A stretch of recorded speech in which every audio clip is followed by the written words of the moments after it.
Hello, my sweet saplings. I hope you're doing well.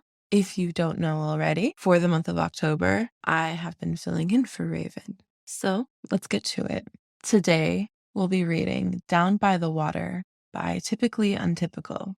There is no summary for this particular story, but as a trigger warning, there's a suicide attempt and implied self-harm. In that case, let's get to it. Down by the Water by Typically Untypical. This wasn't the first time he had been here, standing at the lake in the imagination, staring out at it, wondering if they would even notice if he was gone. Logan had conjured himself a bench, sitting at it quietly. From the outside, he looked like a picture-perfect version of peace. A quiet man sitting on a quiet bench by a quiet lake. But no one knew that inside there was a storm. Inside his mind, the winds raged and howled and spoke of terrible things inside his mind. The world was far from quiet. Every misdeed, every slight, every cruel word whipped around until they were almost indiscernible. Logan had been fighting with his own mind for a very long time. It hurt. He knew that the words that he heard were real. They existed. But he also knew they weren't real.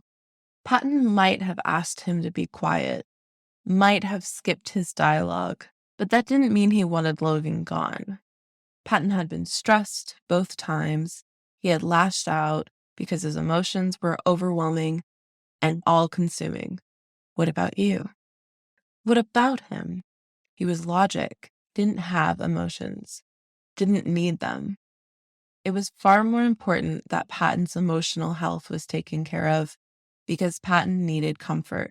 Patton needed care. Logan didn't need those things. He wasn't the heart. He didn't hold the emotional center of all of them. His emotions weren't needed. He didn't have emotions that needed to be taken care of. A wind picked up, creating ripples on the lake. It was midwinter in the imagination.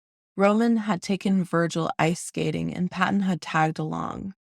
Logan had not been invited. He was certain that if he asked, they would allow him to go. But Logan liked clarity. He didn't like having to ask to be involved because he didn't want people to feel obligated to include him. Virgil was similar in that regard. They had figured it out after accepting him. Virgil's anxiety made it hard for him to understand that he was wanted. Virgil's anxiety was cared for. His needs were carefully addressed. And there were often discussions of how they might be able to serve him better. Virgil was specifically invited to things because otherwise he didn't feel as if he wanted to be there. This courtesy was extended to Virgil because he had anxiety and because he needed clarity. What about you? Logan didn't have anxiety. Logan wasn't afforded the same courtesy. When he opened his mouth to explain what he needed, he was silenced. When he discussed his desires, he was made into a joke. Logan thought back to when they became puppets to help with Thomas's struggle. When he couldn't change back, when he needed help, they laughed and walked away. Logan didn't have anxiety. Logan didn't need to be treated carefully because he was logic. He was strong. He was solid. Logan didn't need direct information. He could extrapolate from incomplete data. He knew he wasn't wanted. Pulling his leg onto the bench, Logan curled up, shivering slightly and closing his eyes. He had expected it to be cold, but he wasn't sure he realized how cold. Still, he didn't want to turn back now. If he did, what was the point? He was tired in a way that sleep and rest would never fix. He had been fighting so hard for so long. First, it was just Roman, Patton, and Virgil, but now it was Remus and Janice as well. He was tired of fighting, and it would be nice when he didn't have to anymore. He had sympathy for the others, not fully accepted by Thomas, but known. It couldn't have been easy.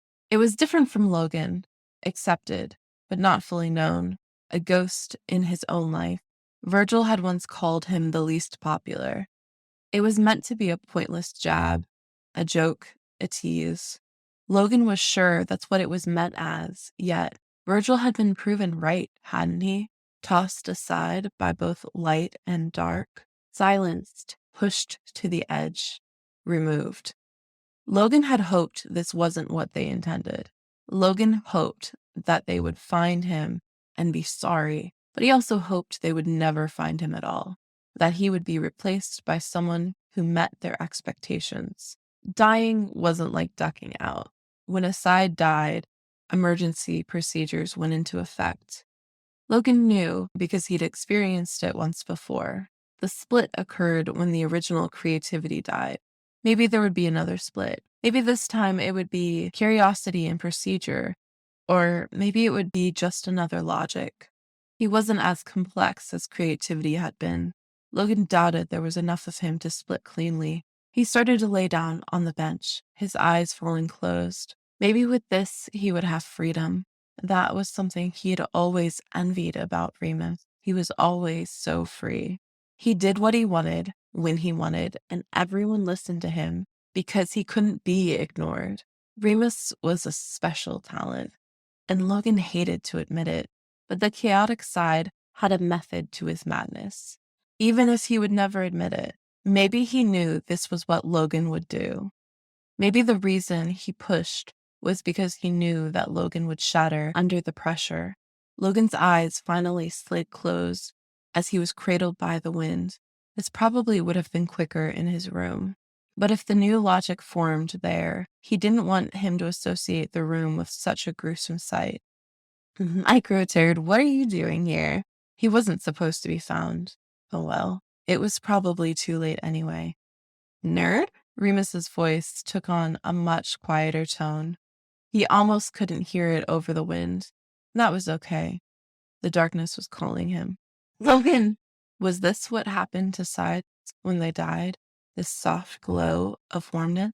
If so, he was thankful that this was what creativity had experienced. Logan had always worried about that. Not that he would ever admit it. How could he? He wasn't supposed to have emotion. Pat, you need to go to bed. That was Virgil's voice. Why was he here? He shouldn't be here. I can't. Patton's voice broke and cracked. Was he crying? I can't just leave him here. What if he thinks we left him alone again? What if we don't notice something else? Patton was crying for him? Why? It wasn't as if this wasn't an inevitable conclusion. I'll stay with him. That was Janice. Were they all here? Are you sure? Patton's voice continued to wobble, and Logan wasn't sure what the response was because he couldn't see anyone yet. But he heard the chair shift and 2 sets of footsteps walked away. He survived. How did he survive? A chair shifted, and Logan felt Janice's hand gently stroking his hair. You scared us there, Logan. Please come back. Everyone is worried. He wasn't sure he could believe that. They hadn't cared then. Why would they care now? It was illogical. His breath must have shifted because Janice paused before he went back to stroking Logan's hair. I'm here, and we aren't letting you go. Now rest. Hello, everyone. That was Down by the Water by Typically Untypical. We hope you enjoyed it, and we hope you have a good day.